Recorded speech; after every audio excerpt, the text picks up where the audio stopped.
Iniciamos esta segunda jornada con una conferencia muy importante, la argumentación jurídica en resoluciones judiciales con perspectiva de género, que estará a cargo de la maestra Marisa Martínez Maravilla. Para tal efecto queda en uso de la palabra como moderadora y a la cual agradecemos en este congreso la presencia de la magistrada Patricia Lucía Martínez Esparza, integrante de la primera sala familiar de Toluca. Bienvenida, maestra, queda usted en uso de la palabra. Muchas gracias, buenas tardes a todos. Pues bueno, tendremos la conferencia magistral de Marisa Martínez Maravilla, a quien tengo el gusto de presentarla como licenciada en Derecho y maestra en Derecho y con la carrera de Filosofía de la UNAM, con estancia de investigación doctoral en la Universidad Libre de Berlín, especialista y máster en argumentación jurídica por la Universidad de Alicante, España. Fue jefa de proyectos especiales en la Facultad de Derecho, la UNAM. Ha sido profesora en la licenciatura en Derecho y maestría de Derecho en la División de Estudios de Posgrado de la UNAM, profesora en el programa del Sistema Nacional de Capacitación Integral y Desarrollo del Poder Judicial de la Federación. Se ha desempeñado como investigadora de programas de apoyos de proyectos de investigación e innovación y tecnologías en la UNAM y en el Instituto de Investigaciones Jurídicas de la misma. Ha publicado diversos artículos en foros académicos nacionales e internacionales y tiene en puerta la publicación de obras relativas a la argumentación y a la lógica jurídica. Actualmente es profesora en la Facultad de Derecho y la División de Posgrado de la UNAM y es profesora de esta Escuela Judicial del Estado de México. La dejo en la voz, adelante. Hola, muy buenas tardes a todos. Es un honor para mí y un gusto estar aquí con todos ustedes en este 6º Congreso Internacional de Filosofía del Derecho. Y antes de comentar mis reflexiones en torno al tema que abordaré, quiero agradecer la gentil invitación del doctor Víctor Manuel Rojas Amanti, director de la Escuela Judicial, muchas gracias. También agradecer al doctor Leonel Pérez Nieto y Castro, quien es el director del Centro de Investigaciones Judiciales de esta misma escuela.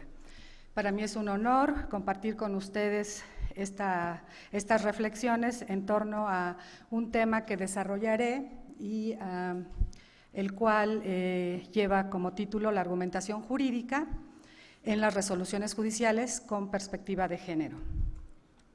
La idea que quiero proponer en esta conferencia está relacionada con un objetivo principal que quiero defender, una postura en torno a que considero que los juzgadores tienen el deber jurídico y moral de argumentar sus resoluciones judiciales con perspectiva de género y sin estereotipos, porque consideramos que con ello se va a contribuir a disminuir las desigualdades e injusticias que las mujeres han vivido a lo largo de la historia. Considero que si se puede demostrar que históricamente las mujeres han estado en desventaja a la luz de un cierto derecho o libertad, o que son vulnerables por razón de un tipo de discriminación a la que han sido sometidas en el pasado, entonces es más probable que se determine que el trato diferenciado de hombres y mujeres en razón de un estereotipo de género haya afectado o anulado los derechos humanos y las libertades fundamentales de las mujeres. De ahí que mi exposición la voy a dividir en 4 puntos, que son los que aparecen ahí en la lámina. Primero voy a hablar del contexto histórico, que evidencia que la lucha de las mujeres por sus derechos ha sido un camino largo, difícil. En segundo lugar, voy a hablar del contexto actual en México, del marco legal nacional e internacional que se aplica en este tipo de resoluciones. En un tercer momento voy a hablar muy brevemente de ciertos conceptos que son importantes mencionar para entender este tema tan complejo.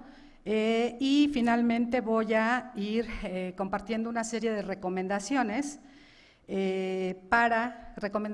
lineamientos o pautas para que los juzgadores argumenten con perspectiva de género, sin estereotipos, y voy a ir mencionando algunos casos relevantes. Todo va a ser así de manera muy, muy breve, pero espero lograr el objetivo de abarcar todos estos puntos.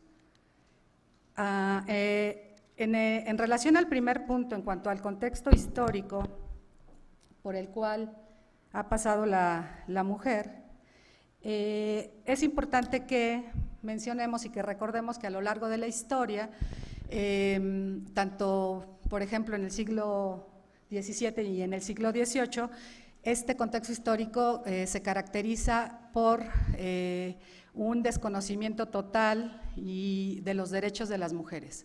Es decir, que en esta época histórica y antes, pero específicamente en estos siglos, que son muy importantes por los hechos históricos que acontecieron en aquel entonces, como es la Revolución Francesa, se visualiza y se demuestra que los derechos de las mujeres no eran respetados, y ahí solo se muestran algunos ejemplos en la lámina, ¿no?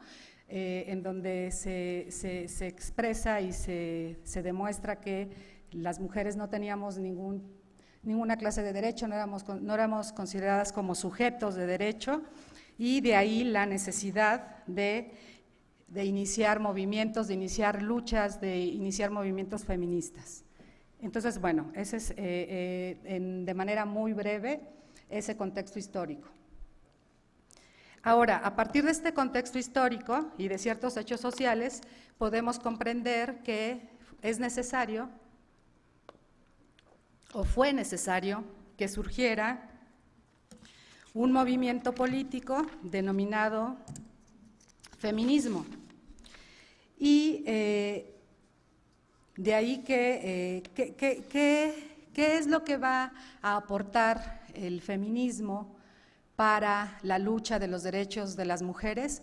Pues el feminismo, que surge precisamente entre la Revolución Francesa y otros eventos importantes como la Guerra de Independencia de las 13 colonias, lo que nos va a aportar es precisamente un discurso político, nos va a aportar una teoría, nos va a aportar ciertos elementos que se basan y que se sustentan en la justicia que buscan todas las mujeres del mundo por exigir que se les reconozcan sus derechos. Es una reivindicación de los derechos de la mujer. De ahí que surja lo que se conoce como el feminismo. ¿Sí? Entonces, el feminismo es esa teoría política, esa teoría que busca, que tiene como finalidad alcanzar la justicia y los derechos de las mujeres. En esta teoría feminista, o en lo que se conoce como el feminismo, se ve reflejado, y las teóricas se encargan de mostrar la realidad de las mujeres, se encargan de, digamos, evidenciar que se requiere un grupo de mujeres, un grupo de académicas o no académicas, que se encarguen de reivindicar todos los derechos que no han sido reconocidos, ¿no? De ahí que se define así el feminismo, ¿no? Como un discurso político que se basa en la justicia, y es una teoría y una práctica política. También se define al feminismo como un conjunto de personas, acciones y teorías que asumen un compromiso político con la idea que dentro de las sociedades contemporáneas las mujeres son las perdedoras en el juego social. En otras palabras, nuestras sociedades son patriarcales, es decir, aquellas en las que existe una supremacía de lo masculino. De tal forma que se considera que el feminismo es un motor que transforma las relaciones entre las mujeres y los hombres, y su impacto se observa en todas las áreas del conocimiento. Entonces, de ahí la importancia de mencionar lo que es el feminismo. Pero seguimos con ciertas preguntas, pese a estas luchas históricas y a estas teorías, aún nos seguimos preguntando, ¿no? ¿Qué pasa hasta llegar a nuestro contexto actual con los derechos de las mujeres, de nosotras las mujeres? Nos tendríamos que seguir preguntando, ¿por qué estamos excluidas? ¿Por qué los derechos solo corresponden a la mitad del mundo? Es decir, porque, como ustedes saben, ¿no? A nivel mundial somos más de la mitad, ¿no? Las mujeres que los hombres. Entonces la pregunta es, ¿por qué hoy día aún queda mucho por hacer, ¿no? Queda mucho por reflexionar, por exigir, ¿no? Por exigir cuestiones sobre los derechos de nosotras las mujeres. ¿Por qué? Porque ¿no? La siguiente pregunta que nos tendríamos que hacer es ¿dónde está el origen de esta discriminación? ¿Qué podemos hacer para combatirla? En los datos históricos que les mencionaba, por ejemplo, como ustedes saben, se dicta, por ejemplo, la Declaración de los Derechos del Hombre y del Ciudadano, ¿no? Paralelamente, esto que ocurrió en 1789, 2 años después, en 1791, una mujer decide, Olimpia de Gauche, decide igual proponer, ¿no?, la Declaración de los Derechos de la Mujer y de la Ciudadana, y como respuesta a ese reclamo, pues ella es sentenciada a muerte, ¿no? Ese es igual un caso histórico, un hecho histórico que demuestra que la lucha de las mujeres y que todas estas preguntas siguen hoy día vigentes por todas las discriminaciones e injusticias que sufrimos como mujeres y como un grupo vulnerable o que ha sido discriminado a lo largo de la historia.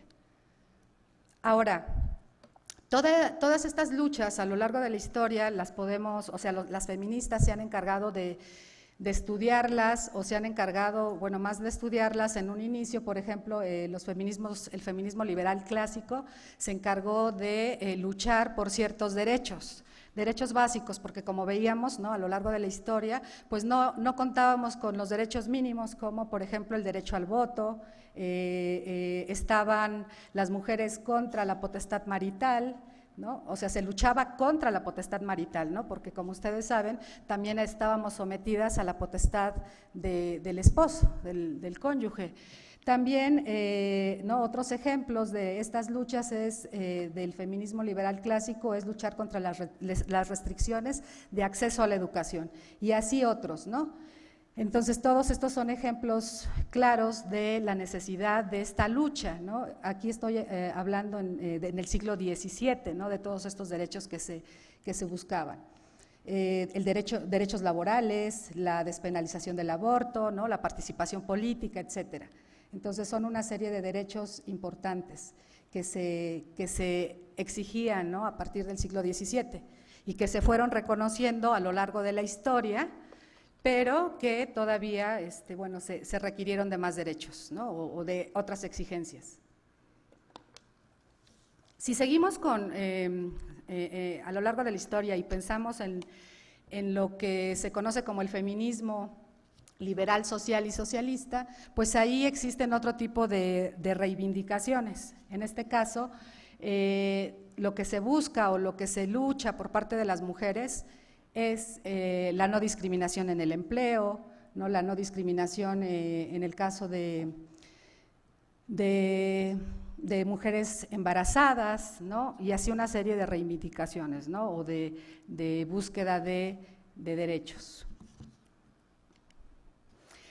Aquí en esta lámina quise ejemplificar el caso, digamos, relevante de lo que es el derecho al voto o el derecho al sufragio, ¿no?, que es un ejemplo evidente, ¿no?, de estas injusticias, en donde en el caso de México pues se reconoce ese derecho al voto hasta el año de 1953, es decir, 36 años después de que en la Constitución de 1917 se reconociera el derecho a los varones, a los hombres. Entonces, nada más es así como un ejemplo que evidencia, ¿no?, esa disparidad, esas injusticias, esa irracionalidad, yo diría, ¿no?, en relación a los derechos entre las mujeres y entre los hombres, ¿no?, que ha habido una desigualdad evidente, ¿no?, que no se puede negar ni se puede ocultar. Entonces, de ahí que la importancia de, pues, lo que es el feminismo. A partir de estas primeras reflexiones, como yo les había comentado, yo quiero proponer una serie de recomendaciones que deberían de seguir los juzgadores al momento de resolver los casos, al momento de dictar sus sentencias, ¿no?, sus resoluciones.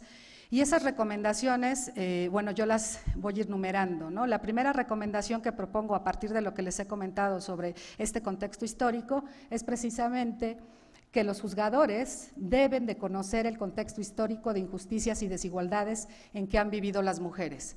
Si no se conoce ese contexto, Entonces no tenemos la posibilidad, ¿no? Considero, de que los juzgadores puedan resolver o puedan ver los problemas desde otra perspectiva. Esa sería la primera recomendación. Luego, ¿qué sucede con el contexto actual en nuestro país sobre los derechos de la mujer? Pues sucede que, como ustedes saben, por ejemplo, en este año, bueno, o en la última década, considero yo que sí debemos de reconocer que ha habido un avance importante, ¿no? O sea, que hay un avance importante en la última década, o avances significativos en torno a el reconocimiento de los derechos humanos de las mujeres o en torno a la legislación, ¿no? Legislación nacional e internacional. Y específicamente, bueno, en nuestro país hay diversas reformas, incluso del mes pasado, bueno, recientemente, ¿no? Por ejemplo, en donde se demuestra, ¿no?, que se está atento o que, digamos, el Estado y el Poder Legislativo están atentos a estas necesidades de las mujeres.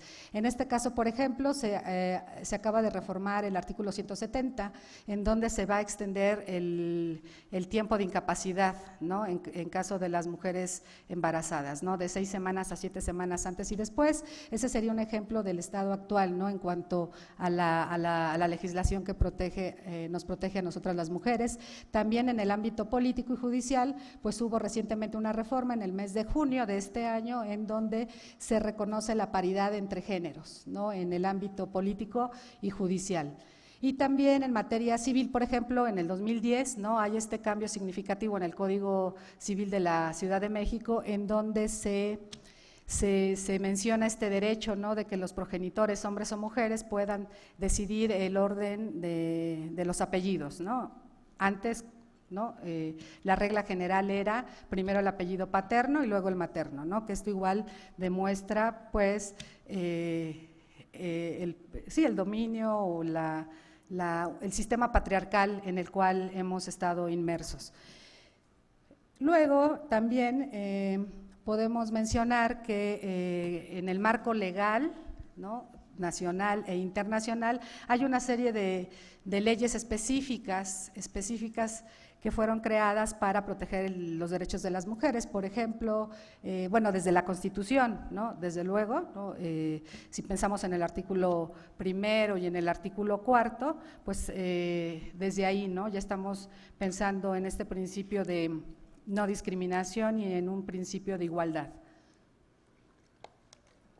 Pero hay otras leyes específicas, muy específicas, destinadas a proteger o a garantizar los derechos de las mujeres, como son las que aparecen ahí, por ejemplo, la ley de acceso de las mujeres a una vida libre de violencia, entre otros, ¿no?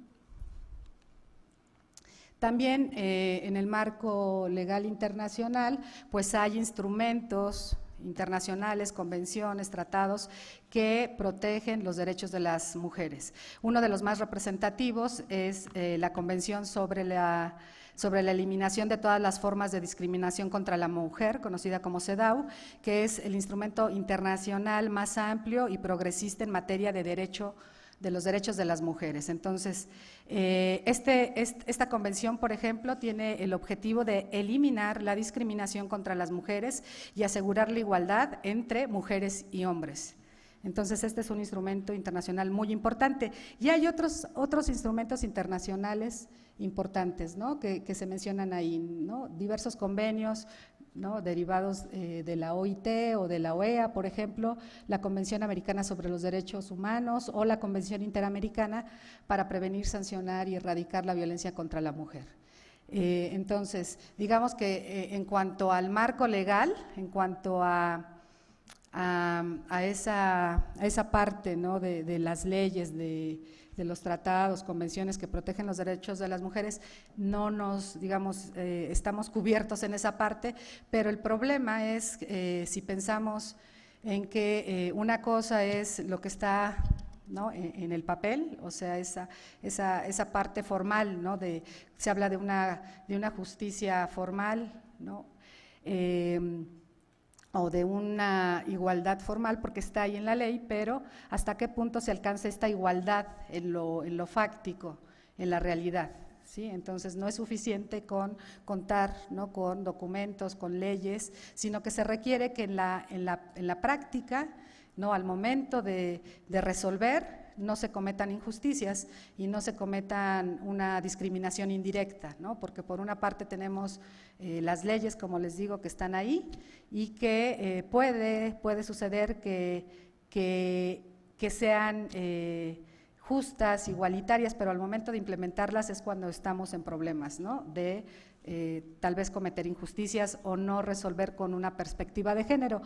De ahí que surja la segunda regla que propongo, la segunda recomendación, que diría: el juzgador debe de identificar y aplicar el marco legal nacional e internacional en materia de género. O sea, debe de conocerlo, interpretarlo, ¿no? Para poder resolver con esta perspectiva de género. Esa sería la segunda propuesta, la segunda regla. Y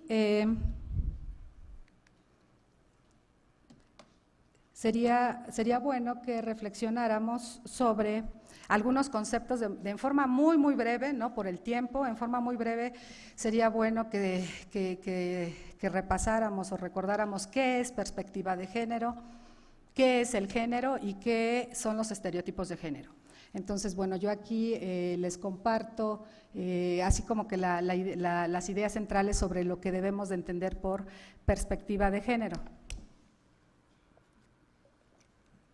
La perspectiva de género va a reconocer la diversidad de géneros y la existencia de mujeres y hombres. Aquí es importante, ¿no? Entender que la perspectiva de género está involucrando no solo a las mujeres, sino que también a los hombres, pero desde luego ponemos un acento especial en nosotras las mujeres, porque nosotras somos las que hemos sufrido las injusticias, ¿no? Y hemos estado sometidas a estereotipos que ahorita, bueno, vamos a comentar brevemente.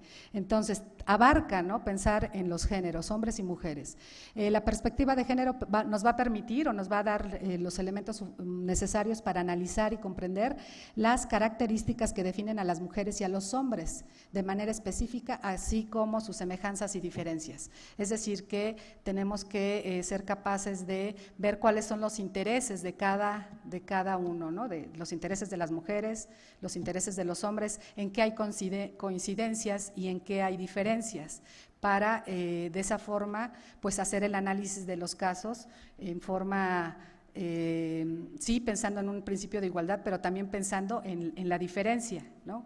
Para ser justos en las resoluciones. ¿Qué más con la perspectiva de género? Uno de los fines que busca la perspectiva de género es contribuir a la construcción subjetiva y social de una nueva configuración a partir de la resignificación de la historia. Fíjense, resignificar la historia, la sociedad, la cultura, la política, desde las mujeres y con las mujeres.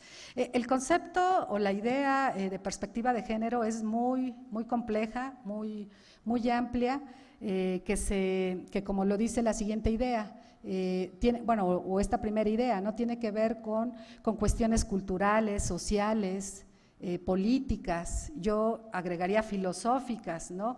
que se requieren para comprender que esta perspectiva de género es una visión científica, como se menciona, analítica y política, creada desde el feminismo, creada, como se dice ahí, ¿no? Desde las mujeres y con las mujeres. Y si es creada desde el feminismo, como recordarán, ¿no? Hace un momento decíamos que el feminismo es un discurso político, es un discurso que tiene como objetivo la justicia, ¿sí? Entonces, al ser, y que es un discurso en donde quienes tienen que ser visibilizadas somos nosotras las mujeres, ¿sí? Para que se nos reconozcan nuestros derechos y para que cuando se juzgue se haga de una forma más eficaz. Entonces, el concepto es muy complejo, pero lo podríamos resumir de esta forma. La perspectiva de género hace referencia a la concepción académica, ilustrada y científica que sintetiza la teoría y la filosofía liberadora. creadas por las mujeres y forma parte de la cultura feminista. Como les mencionaba igual hace un momento, cuando pensamos en el feminismo, a lo largo de la historia hay diferentes tipos de feminismo, ¿no? Desde el feminismo liberal clásico hasta el feminismo radical, ¿no? Hoy día, y dentro de cada uno de esos feminismos incluso hay subdivisiones, ¿no? Porque digamos que todas estas autoras que hablan en torno a los derechos de la mujer, dentro del universo de las mujeres y dentro de esas concepciones teóricas y filosóficas del feminismo, hay diferentes feminismos incluso, ¿no? Como les decía, el liberal, el socialista, el feminismo radical, y luego dentro de ese universo pues podemos hablar incluso de feminismos negros, de feminismos de migrantes, de feminismos diferentes, ¿sí? Se van construyendo de feminismos de mujeres revolucionarias, ¿no? Por ejemplo, el feminismo del EZLN, de las mujeres del EZLN, o sea, son diferentes feminismos y en donde quien tiene, digamos, el rol principal son las mujeres, pero que dentro de ese universo y subuniversos, cada mujer tiene incluso necesidades diferentes, ¿no? O los derechos por los cuales luchas son diferentes, ¿no? Si pensamos en las migrantes, en las revolucionarias, en las mujeres afroamericanas, etcétera, ¿no? Entonces, este concepto nos lleva a eso, ¿no? Este concepto de perspectiva de género, como les comento, es muy complejo. Ahí en esa lámina intento resumir lo que ya les mencionaba ahorita, pero si entendemos por perspectiva de género a una visión científica y analítica y política centrada desde el feminismo, pues tendríamos que reflexionar por muchas horas, ¿no? Para entender, ¿no? O profundizar sobre este concepto. Luego, por otro lado, tenemos el concepto de género, que también, intentaré como que resumirlo para continuar con las otras ideas. Y por género podríamos resumirlo como el conjunto de características y comportamientos, tanto relacionado con roles, funciones y valoraciones impuestas dicotómicamente a cada sexo a través de procesos de socialización mantenidos y reforzados por la ideología e instituciones patriarcales. Entonces, lo que dicen las expertas o los expertos que hablan sobre el concepto de género, pues nos dicen que en el concepto de género es una construcción social, es una construcción cultural, ¿no? Que se va creando, en donde se asignan ciertos roles a ambos sexos, ¿sí? Es decir, el sexo femenino y el sexo masculino. Y así podríamos hablar igual profundamente de lo que es el género y su diferencia con el sexo, pero por cuestiones de tiempo, pues solo les daré ese concepto. Luego hay otro concepto igual importante que tenemos que conocer para seguir con nuestras recomendaciones o nuestras reglas, ¿no? Que vamos, creo que en la segunda y vamos por la tercera, ¿no? Entonces, ese otro concepto es el concepto de estereotipo o estereotipo de género. ¿Qué es un estereotipo? ¿No? Se considera que es una visión generalizada, se considera que es una precomprensión que sobre las características de los miembros de un grupo en particular y sobre los roles que tales miembros deben cumplir. Entonces, se dice que con los estereotipos y los estereotipos de género se presume, ¿no? Que ciertas personas que pertenecen, o ciertos miembros o ciertas personas de cierto grupo social poseen ciertas características particulares y tienen roles específicos. Con un ejemplo se va a entender este concepto de lo que es el estereotipo. Bueno, a ver, viene acá el ejemplo. Un ejemplo de estereotipo de género lo vemos ahí reflejado. Si decimos que es una precomprensión, ¿no? Que se tiene sobre un grupo de personas y que esa precomprensión hace que lo situemos en un lugar o en otro, entonces, en este ejemplo vemos que un estereotipo de género relacionado con los hombres es considerar que los hombres no son buenos cuidadores de los hijos y que por lo tanto el estereotipo de género que se va a aplicar a los hombres es que los hombres son los proveedores del hogar, los proveedores de la casa, ¿sí? Ese es el estereotipo que se está aplicando a los hombres. Aquí algo importante que hay que resaltar es que los estereotipos se aplican tanto en contra de, bueno, de cualquier grupo decíamos, ¿no? Pero en este caso, en mis ejemplos, estoy hablando de estereotipos que se aplican tanto para hombres como para mujeres, ¿no? Y que lesionan y que encasillan y que no toman en cuenta pues las particularidades de cada sujeto. En el caso de las mujeres, el estereotipo es que la mujer es cuidadora de los hijos, o en otras palabras, que la maternidad es el rol y destino natural de las mujeres. Entonces, de esa forma, se realiza un estereotipo tanto para los hombres y las mujeres, y en el momento en que se realiza un estereotipo para los hombres, pues se afecta y se refuerza, pareciera que se refuerza el otro estereotipo en contra de las mujeres. Entonces, bueno, ese es un ejemplo de estereotipo. Y para entender en forma práctica o pragmática cómo los estereotipos de género participan participan en el razonamiento de los juzgadores, tenemos un caso que se dio en Rusia, en donde, en este caso que fue en el 2012, un padre de familia solicitaba un permiso de parental para cuidar a su hijo, porque él recién se había divorciado y él era el encargado del cuidado de los hijos. Pero la resolución fue que se le negaba ese permiso. ¿Por qué?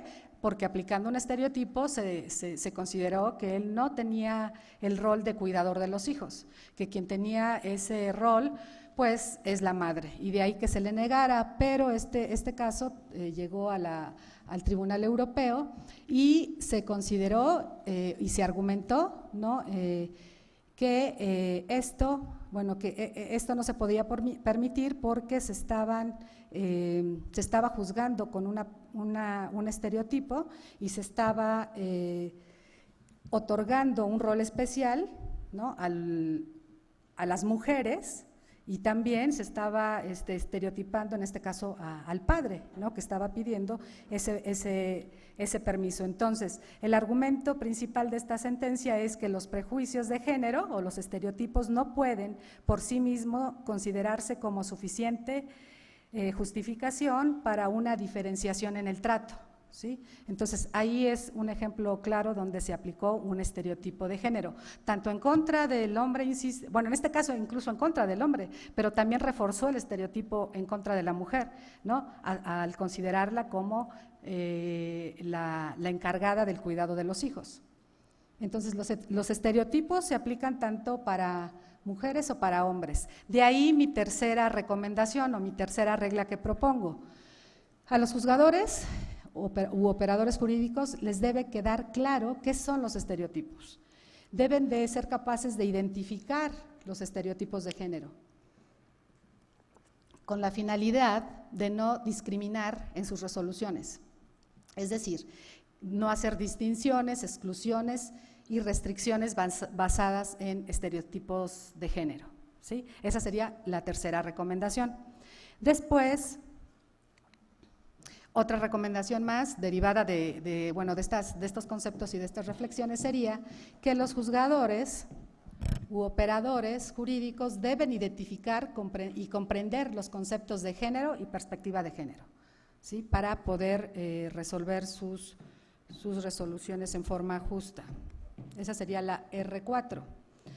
Además, considero que es importante que recordemos que hay un consenso en relación a estos argumentos que ahorita les comentaba sobre los estereotipos y sobre cómo se resuelven o se cometen injusticias y se tiene que argumentar en forma diferente.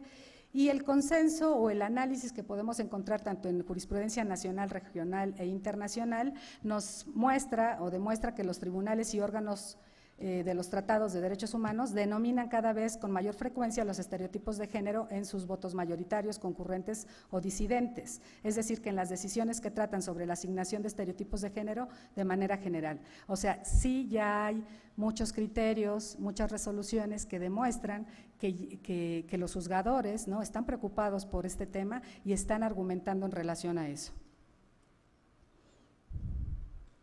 Luego, de ahí mi recomendación quinta. El juzgador debe de aplicar una prueba de discriminación o un test de discriminación que debe de consistir en lo siguiente. Consiste en que hay que demostrar, en primer lugar, que una ley política o práctica hace una distinción, exclusión o restricción sobre la base de un estereotipo de género, ¿no? Entonces, debe de quedar, el juzgador debe de estar muy atento de poder identificar esa ley, esa política o esa práctica que está realizando, como yo les comento, distinción, exclusión o restricción sobre la base de estereotipos de género. Entonces, deben de estar atentos a esto, ¿no? Y a partir de esta, digamos, visualización o entendimiento o identificar, ¿no?, y realizar este test de discriminación, pues se evitarán injusticias, ¿no? Y todo radica en ver si se realiza una distinción, una exclusión o una restricción. Y de ahí la siguiente regla o recomendación, que está muy vinculada a la anterior, ¿no? Y le denomino la regla 5A. ¿Qué dice esta regla? ¿O qué es lo que propongo con esta regla? Si la ley política o práctica en cuestión crea distinciones, ¿sí? Aquí estamos hablando solo de distinciones entre hombres y mujeres, al no tratar sus intereses similares de la misma manera o al no tratar de manera significativamente distinta los intereses que son disímiles o diferentes, de forma tal que respete adecuadamente las diferencias. Entonces, en este caso, si esta ley político-práctica no hace una distinción, entonces no pasa, no aprueba este test de la discriminación. Veamos ejemplos sobre leyes o políticas que crean una distinción y que por lo tanto discriminan. Ejemplo, la política laboral que prohíbe la contratación o ascenso de las mujeres casadas, pero no impone ninguna prohibición similar a los hombres casados. Ahí, en ese momento, vemos que hay una distinción inadmisible, ¿no? En este caso en una ley, entre hombres y mujeres. Luego, otro ejemplo, una ley o político práctica que permite o tolera la falta de servicios de salud que solo las mujeres necesitan, por ejemplo, aquellas relacionadas con el embarazo o con el parto. Sería igual una ley que está haciendo una distinción inadmisible. Otro ejemplo sobre leyes inadmisibles sería un reglamento que establece condiciones diferentes para el reembolso de los gastos de mudanza para los maestros casados que para el de las maestras casadas, o una ley que establece que los padres, pero no las madres, tienen el derecho de tomar las decisiones finales en el ejercicio de sus deberes parentales. Otro ejemplo relevante en donde se realizó una distinción muy interesante y muy interesante porque nos sirve didácticamente, ¿no?, para entender esta distinción inadmisible. Es el caso que se conoce como el caso Hugo. Este caso se aconteció en Sudáfrica.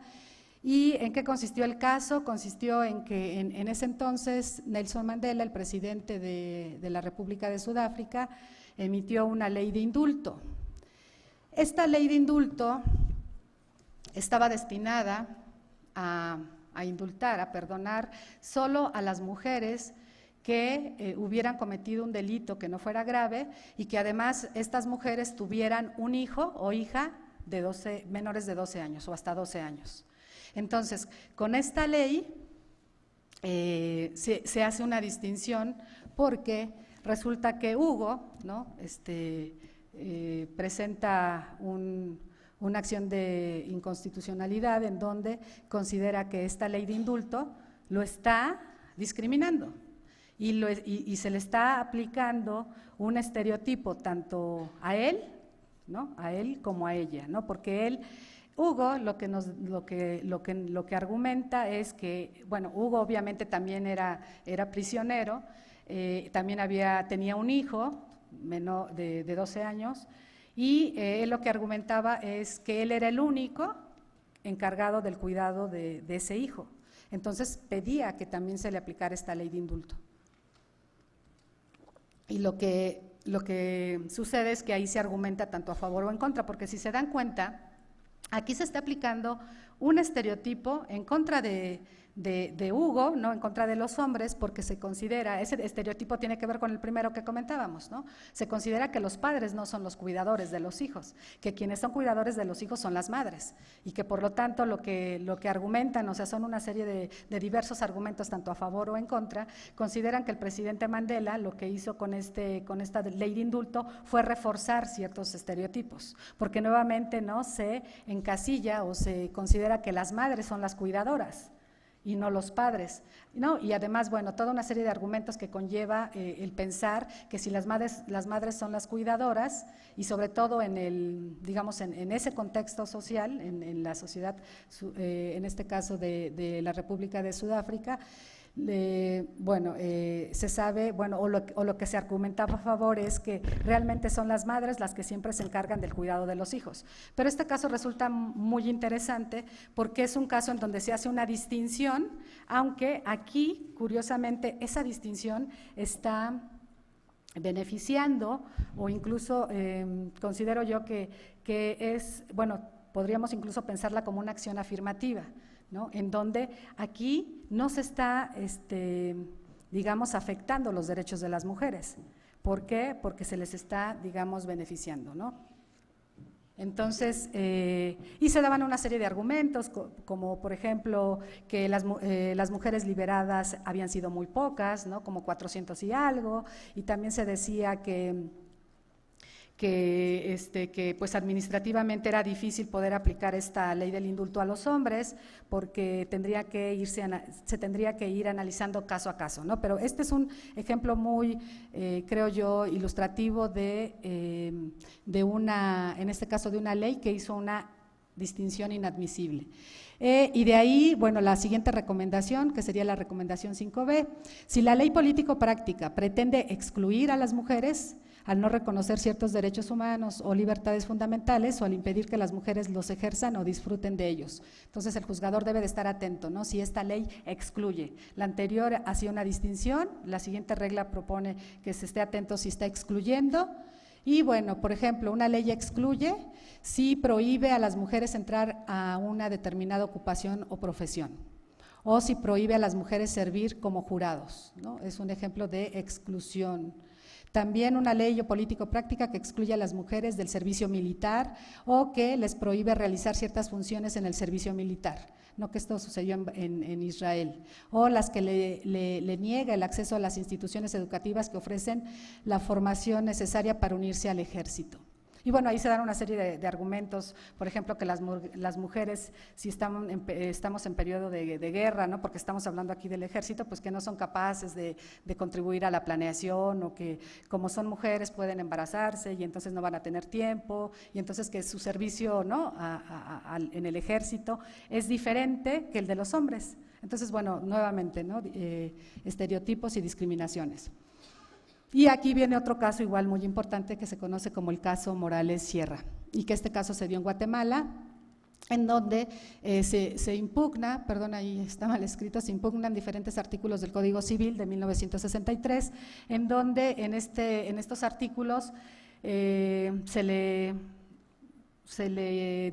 consideraba a la mujer como incapaz, la mujer tenía que pedirle permiso al esposo si quería trabajar, la mujer no tenía derecho de decidir sobre las cuestiones del matrimonio, y así una serie de cuestiones. Entonces, pues es un caso igual muy importante, ¿no? Que no puedo detenerme porque ya estoy casi en tiempo.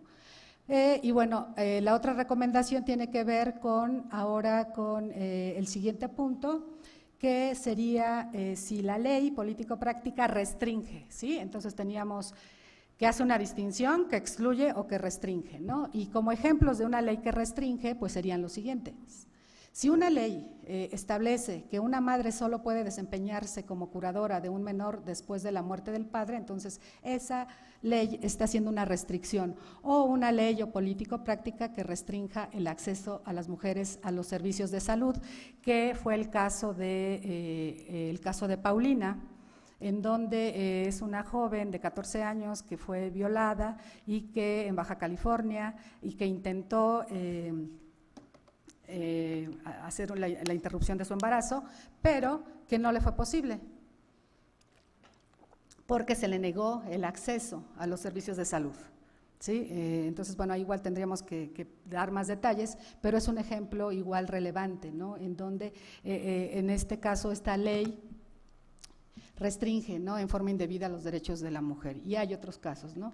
Y bueno, hay otros ejemplos, la práctica de no actuar con la diligencia debida en materia de violencia de género, ¿no? Y el caso paradigmático pues es el caso del campo algodonero, ¿no? Y bueno, y otros casos que se muestran ahí, y de ahí pasamos rápidamente a la recomendación sexta. La sexta sería, el juzgador tendrá que determinar la cuestión de si una ley político-práctica genera diferencia de trato entre hombres y mujeres teniendo en cuenta los hechos y contexto del caso en particular, ¿sí? Es decir, que esta recomendación o esta regla sexta invita a los juzgadores a analizar ¿no?, caso a caso, ¿no?, que igual por ahí los teóricos contemporáneos hablan de esta obsesión, ¿no?, de analizar caso a caso, y que es muy importante, ¿no?, y que otros autores no lo denominarían como partir del caso concreto o de un pensamiento tópico problemático, ¿no? Pero entonces en este caso esa sería la siguiente recomendación, es decir, tomar en cuenta el contexto y el caso, ¿no?, que se tenga que analizar. Desde luego, en el caso, pues se tendrá que analizar si participan mujeres u hombres y si se aplican estereotipos. O sea, todas estas reglas se aplican tanto a favor de los dos géneros, ¿no?, hombres y mujeres. Séptima recomendación, se debe analizar por parte del juzgador el impacto que tiene sobre las mujeres esa ley política o práctica al aplicarla en la resolución del conflicto. ¿Cuál va a ser ese impacto? ¿Sí? El juzgador va a tener que hacer un análisis de cuál sería ese impacto al aplicar esa ley política o práctica. La regla 8 que propongo, o la recomendación 8, es examinar el contexto dentro del cual opera cierta ley político-práctica. Es fundamental para determinar si tiene el efecto de perpetuar los estereotipos de género al momento de ser implementado, ¿no? Que es lo que se conoce como una discriminación indirecta, ¿no? Porque puede suceder que esté ahí la ley y que sea una ley justa y igual para hombres y mujeres, pero que al momento de implementarla resulte que la implementación es en contra de los derechos de las mujeres. Y bueno, hay un caso que se conoce como el caso Jordan, en donde sucede o no se aplica esta regla, ¿no?, en donde la ley aparentemente neutra provoca una serie de desigualdades en su implementación, que era una ley que tipificaba los servicios sexuales como delito, ¿sí? Y en ese caso, en la práctica, en su mayoría se les aplicaba solo a las mujeres, ¿no? Igual por un estereotipo de pensar que las mujeres son las que se dedican a ese tipo de actividad y no son los hombres, y que los hombres son, digamos, víctimas, ¿no?, de esta situación, ¿no? Entonces es otro ejemplo que, bueno, ahorita no nos da tiempo comentar, pero que es importante. Recomendación 9, perdón que vaya muy rápido, pero el tiempo ya nos come. La novena recomendación que yo propongo es que el juzgador debe evitar la diferencia de trato basada en estereotipos de género, es decir, no debe aplicar, imponer o perpetuar los estereotipos de género en sus resoluciones, ¿sí? Porque muchas veces es que resulta muy interesante que esos estereotipos todos en algún momento los tenemos y no nos damos cuenta que cargamos con esos estereotipos, con esa cultura, con esas valoraciones, y lo vemos como algo normal, sin darnos cuenta que es un estereotipo. Entonces, de ahí la importancia de conocer, de estudiar todos estos temas, ¿no?, a profundidad, para que no los apliquemos en forma inconsciente. Recomendación 10, el juzgador debe de estar alerta para poder identificar esos estereotipos que podrían estar operando en su implementación, pues no puede permitirse que la perpetuación inconsciente o involuntaria de los estereotipos de género resulte en una discriminación contra la mujer. Y finalmente, mi recomendación 11 sería que el juzgador debe de identificar, aplicar y resolver apoyado en el principio de igualdad sustantiva. ¿Sí? Es decir, que el juzgador debe de estar muy atento, ¿no?, en que, por un lado, ¿no?, se habla del principio de igualdad y también podríamos quedarnos a discutir y a reflexionar sobre ese principio de igualdad, pero ese principio de igualdad está el principio de igualdad formal, ¿no?, el que está ahí en la Constitución, en el artículo 4, pero tenemos que ir más allá, y ¿no?, todos, ¿no?, los juzgadores y todos nosotros, los académicos, en reflexionar sobre el principio de igualdad, pero también de facto, ¿no?, o lo que se conoce como el principio de igualdad sustantiva, ¿sí?, que tiene que abarcar, ¿no?, en lo fáctico, en la realidad, una verdadera igualdad. Entonces, y esta sería la recomendación quinta. Y bueno, en general, la idea o estas propuestas que les he venido a plantear, pues tienen la intención de que les sirvan en su práctica profesional, en su práctica en los tribunales, y bueno, y los invito a repensar, ¿no?, o a pensar en todos estos temas que tienen que ver con la perspectiva de género, con el feminismo, con los derechos de la mujer, ¿no? Entonces, bueno, les agradezco mucho su atención. Gracias. Sin duda, estas reflexiones, pues, son solamente casi que numeradas, porque es un tema extensísimo. Cada tema, cada punto, de verdad que quien nos gusta este tema de la perspectiva de género, y no solo se queda acotado con estos pocos renglones o expresiones que nos ha dado la maestra Maritza, porque de verdad que es un tema muy enriquecedor para nosotros como juzgadores, pero también veo aquí que hay alumnos, hay postulantes, hay gente que no solo se dedica a las resoluciones, recomendaciones que son muy atinadas y muy prácticas, no solo para quienes juzgamos, sino para todos como conocimiento en general, porque de verdad nos ayudan. Y lo más importante, como decía la maestra, es identificar esos estereotipos que tanto nos cuesta, porque a veces de verdad que como postulantes en las demandas lo vemos, lo leemos los juzgadores y no alcanzamos a detectar alguna circunstancia para verla con perspectiva de género. Sin embargo, basta una palabra, una acción, una conducta para poder extraer de ese texto esos estereotipos y hacer todo un conjunto en el estudio de esta perspectiva de género. Bueno, pues el tiempo es muy corto, pero quisiéramos escuchar un par de preguntas. No sé si alguien quisiera compartirla, tomaré dos nada más, o aquí que elija la maestra, por favor. Hola, maestra, buenas tardes y muchísimas gracias por habernos visitado aquí en la escuela con esta conferencia tan interesante que nos invita a reflexionar sobre muchos temas. Yo tengo una pregunta que sería más bien escuchar su punto de vista sobre un tema que ya se presentó un día en México y que quedó resuelto de alguna manera y se va a presentar en el futuro por las circunstancias de lo que está sucediendo. Tiene que ver con el fútbol profesional. Hace unos años una mujer que juega en la Liga Española Femenil fue solicitada por un equipo de fútbol de la Primera A, si no mal recuerdo el Celaya, quien solicitó pues que se le pudiera dar de alta como futbolista, digamos, profesional de ese equipo en la liga de la Primera A. El caso se fue a la FIFA después de haber pasado por la Federación Mexicana de Fútbol, y la FIFA pues es un órgano privado que organiza pues digamos que el espectáculo del deporte profesional, del fútbol profesional. La FIFA decidió que no pueden jugar las mujeres con los hombres, que para eso hay ligas femeninas. Hoy día ya vemos que, por ejemplo, en México ya hay una liga profesional, pero en toda Europa hay ligas profesionales en los países importantes, en donde pues ya juegan muy bien las mujeres. O sea, habría algunas mujeres que que podrían jugar mejor que muchos futbolistas profesionales, por lo que digo yo que se va a volver a presentar porque algún equipo va a volver a querer que algunas de esas mujeres jueguen con ellos. ¿Cuál sería su punto de vista en este caso? Porque aquí perdón, nada más terminando la pregunta, aquí el tema es interesante porque el deporte tiene la práctica de separar hombres y mujeres permanentemente, y si a través de una perspectiva de género estaremos transitando o estaríamos en el preludio de que ya no haya distinciones, que pudieran competir hombres contra mujeres sin ninguna discriminación, podríamos decir.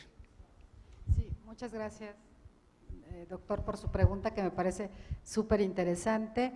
Y yo considero que precisamente en este caso que comenta, se está aplicando un estereotipo, ¿no? Un estereotipo de género que señala que los hombres son fuertes, que los hombres son valientes, ¿no? Y en este caso, bueno, que como jugadores de fútbol, ¿no? Pues son más, no sé, sí, más fuertes, ¿no? O sea, se está haciendo una distinción, una diferenciación, y se está estereotipando en este caso a las mujeres futbolistas como pues débiles, ¿no? Incluso así ese es el estereotipo, ¿no? Creo yo que ese sería el estereotipo que podríamos pensar, o que se me ocurre ahorita que se está aplicando. La mujer es débil, la mujer necesita protección, es débil, no es fuerte. En cambio el hombre es el fuerte, el valiente, ¿no? Incluso esto me recuerda a otro ejemplo y otro caso que se dio, en donde una mujer quería y solicitaba ser bombera, pero se le negó otorgarle ese puesto porque el criterio fue: las mujeres no son fuertes, no son tan valientes como para ser bomberas, ¿no? o realizar este tipo de actividad. Desde luego que aquí lo que se tendría que analizar es y ver, ¿no? y se puede demostrar que una mujer incluso puede ser más fuerte, y en este caso una mujer, como bien lo mencionaba, puede ser mejor futbolista que un hombre, ¿no? O sea, que puede ser más hábil y puede ser muy buena, ¿no? Entonces, yo creo que sí vamos hacia allá, ¿no? Que en este caso se está aplicando un estereotipo, se está discriminando en este caso a las mujeres al no permitir que participemos en un equipo en forma, sí, combinada. Entonces, aplicando estas ideas de una perspectiva de género y de una igualdad sustantiva, se tendría que permitir. Yo creo que habría muchos argumentos para que así fuera. Bien, otra pregunta más, la última, ya está, creo que ya tiene el micrófono, no la vemos, a ver su nombre, por favor. Ahí si nos ayudan nuestros amigos para el audio. Sabemos que es un tema que tiene muchas preguntas, por respeto al siguiente conferencista, bueno, sería la última pregunta de esta conferencia. Bueno, hola, buenas tardes, felicidades, maestra, por su ponencia. Mi pregunta va en torno a, hoy en día, ¿cómo podemos hacer para que estas recomendaciones que valiosamente ahorita nos dirigió sean tomadas en cuenta por los juzgadores al momento de su ya que algunos juzgadores, no digo que todos, solo en el momento de sus resoluciones solamente utilizan lo mal llamado machotes o formatos para la realización de sus resoluciones? ¿Cómo podríamos hacer para que estas recomendaciones, a lo mejor no todas, pero que sean tomadas en cuenta por los juzgadores? Bueno, pues en primer lugar, considero yo que es precisamente a través de la capacitación, ¿no? de la capacitación de los juzgadores, para que ellos tengan la posibilidad, o ellas tengan la posibilidad de conocer de estos temas, ¿no? A través de cursos, pero no de cursos de 1 hora, de 2 horas o de un mes, ¿no? Sino verdaderos cursos en donde el juzgador o la juzgadora, porque también la juzgadora tiene que juzgar o resolver con perspectiva de género, también las mujeres, ¿no? Porque incluso también nosotras podemos cometer discriminaciones o aplicar estereotipos, nosotras las mujeres. Entonces, el punto de partida es ese esfuerzo, no un esfuerzo institucional, ¿no? Por parte, en este caso, del Poder Judicial, ¿no? De proponer y de implementar cursos, diplomados, ¿no? Por ejemplo, en el posgrado de la Facultad de Derecho de la UNAM hay una especialización en materia se llama Derecho y Género. Entonces, y es en toda la UNAM es de las pocas facultades en donde se implementa, ¿no? Y hay otras instituciones como en la UAM o en Flaxo, hay otras instituciones en donde se dan este tipo de especializaciones o maestrías. Entonces, esa es la recomendación, o sea, que todos los juzgadores y juzgadoras hagan un esfuerzo intelectual, un esfuerzo académico por involucrarse con este tipo de temas que son muy complejos y que requieren de un verdadero, bueno, de un estudio serio y profundo para poder entonces así implementar estas recomendaciones. Estas recomendaciones que, bueno, yo traigo aquí es unas reflexiones, ¿no?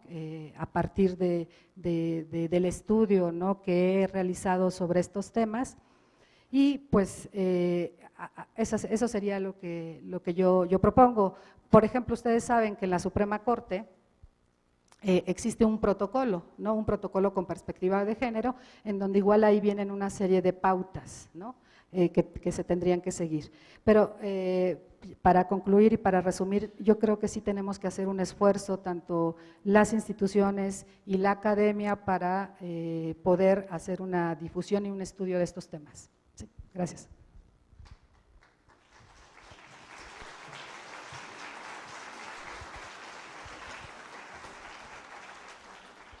Muchas gracias, pero además creo que es un deber constitucional que tenemos los juzgadores y todas las autoridades que impartimos justicia y que estamos en un ya sea de jurisdiccional, de administrativas, cualquier dependencia de gobierno es un deber constitucional. Y bueno, pues es un quehacer difícil porque efectivamente todavía como que no nos cae todavía el 20 y nos cuesta a muchos o a algunos trabajo verlo desde ese punto de vista. Pero creo que es muy importante precisamente estas recomendaciones, ojalá las hayan anotado o podamos compartir la información que nos dio la maestra para que las utilicemos. Yo les digo que en el hacer diario, en todos los esquemas y en todos los foros que se tienen en cada uno de los que se encuentran en el postulado del lado que estén, lo podemos ejercer. Pues muchas gracias, maestra, un aplauso por favor y muchas gracias. Con la enseñanza de mi escuela